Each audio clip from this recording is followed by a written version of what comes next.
Erdogan has long talked about, that there's a threat emanating from Syria, which is specifically the Syrian Kurds, aligned with the American-backed SDF, which have long fought and degraded and almost eliminated the remnants of the Islamic State.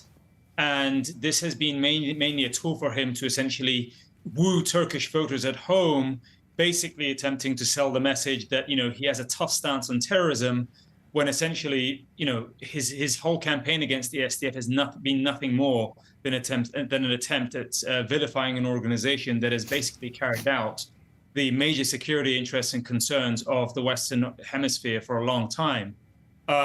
He has long threatened and indeed engaged in numerous military offensives and military operations against the SDF beginning in about 2016, but ongoing. And as your report correctly just referenced, even though there been some sort of decision taken by the SDF to sort of integrate into the new interim government Syrian military, Turkish strikes are still going on. So it really is quite mind-boggling what Erdogan expects if he wants to have sort of peaceful coexistence between Syria and Turkey.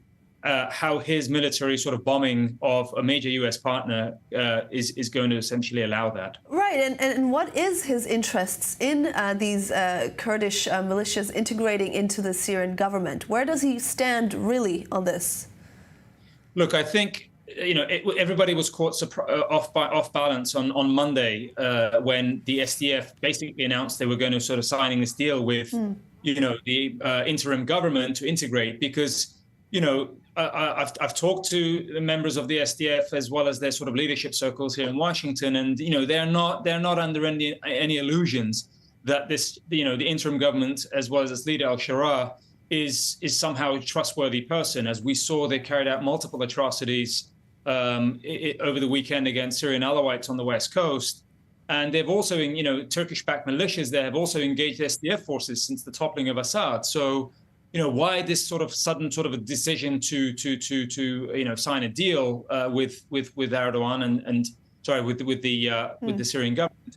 I think it comes down. My suspicion is right now, although I don't know for sure, is this may be part of the deal that we saw announced by Erdogan and the leader of the Kurds in Turkey, who's in prison, Abdullah Öcalan.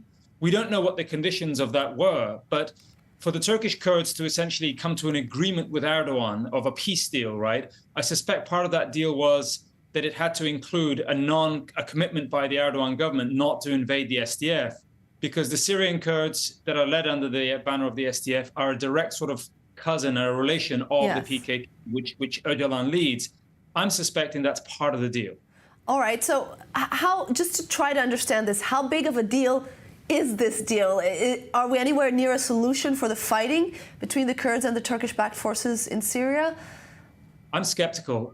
We have not seen anything on paper between, Turkey and Öcalan. We've seen one piece of paper released by SDF and the Syrian and the regime in Syria, right? That's basically very sort of perfunctory and very sort of top surface level. My suspicion is this word integration of the SDF into the Syrian military may carry a very broad meaning. I don't think they'd be willing to lay down weapons or just dilute themselves as a fighting force into the Syrian regular army. I think they might want to take a sort of wait and see approach, but at the very least, it avoids a direct military confrontation between the SDF and the Turkish military, which the Turks have long since sort of threatened, right? But it also provides Erdogan cover, an excuse not to invade and militarily engage the SDF inside of Syria, because doing so would be both costly in terms of military expenditures, but it also, fighting the SDF, which is almost 100,000 strong fighting force, would likely result in heavy Turkish casualties, and nobody wants that inside of Turkey. So I suspect this is all part of a wider deal, but we have not been given any details at all whatsoever.